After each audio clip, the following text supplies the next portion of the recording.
Section 15.1 is about selective breeding, and as I mentioned in class, this is something that's been going on in civilization for hundreds, thousands of years.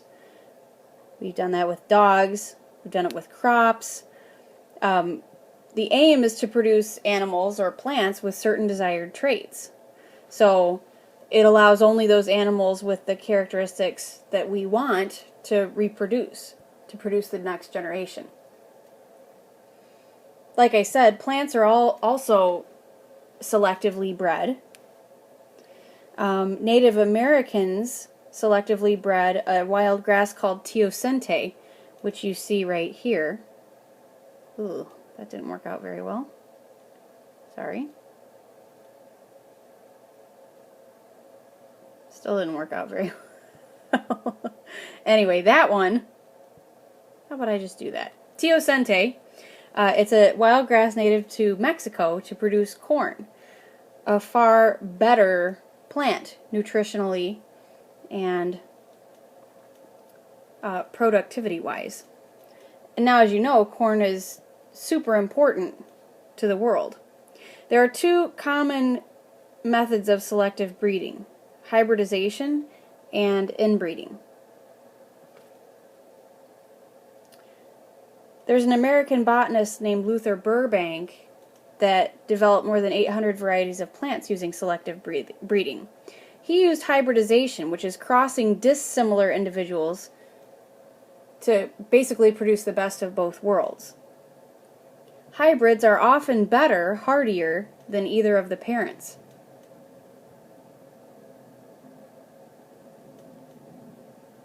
Many of the hybrids that he produced combine disease resistance of one plant with food producing capacity or yield of another. The result was a new line of plants that had the traits farmers needed to increase food production. A type of peach called the July Alberta peach is an incredibly successful variety of Burbank's. So that is selective breeding, where you're mixing and combining two different varieties to get the best out of both. The opposite of that is maintaining desirable characteristics in a line of organisms by using inbreeding. That's the continued breeding of individuals with similar characteristics. Purebred dogs are maintained in this way, inbreeding, using, American Kennel Club certification and things like that. And sometimes that can cause a problem. There are certain, like we've talked about, recessive traits that can run in certain breeds of dogs that if they are inbred, you see that developing, like hip dysplasia, problem with the hips, problems with the eyes, different things like that. As I was just saying, most of the members of a breed are genetically similar.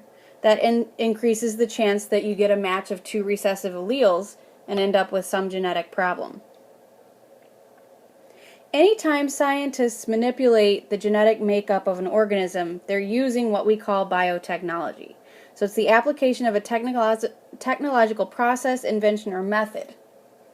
Selective breeding doesn't sound very technological because we've been using it for a ton of years, but it is the earliest form probably of biotechnology, as an example, in agriculture and in medicine. Bacterial mutations can be used to our advantage. Mutations are spontaneous, but we can increase mutation rate by using radiation or chemicals, mutagens.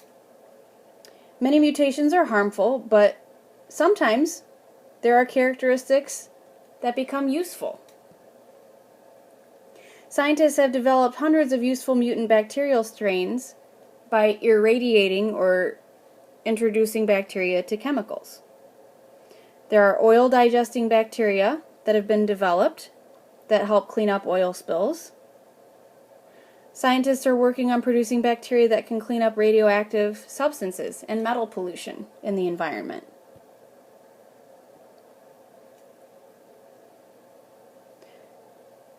Drugs that prevent the separation of chromosomes during meiosis can be used with plants. It produces cells that have many times the normal number of chromosomes because those homologous chromosomes don't separate. These are called polyploid plants, because they have many sets of chromosomes. This usually causes big problems in animals. It's usually fatal in animals. Plants are much better, for whatever reason, at tolerating extra sets of chromosomes. Polyploid plants are a good thing because they can quickly produce new species of plants that are larger and stronger than diploids. Important crop plants like bananas have been produced in this way. Your book has more examples. And here you see them as well. Oats, peanuts, sugarcane, banana, cotton. All polyploid plants. It's actually to the point where it's a guess what their haploid number was. Here's their chromosome number, and there's their ploidy level.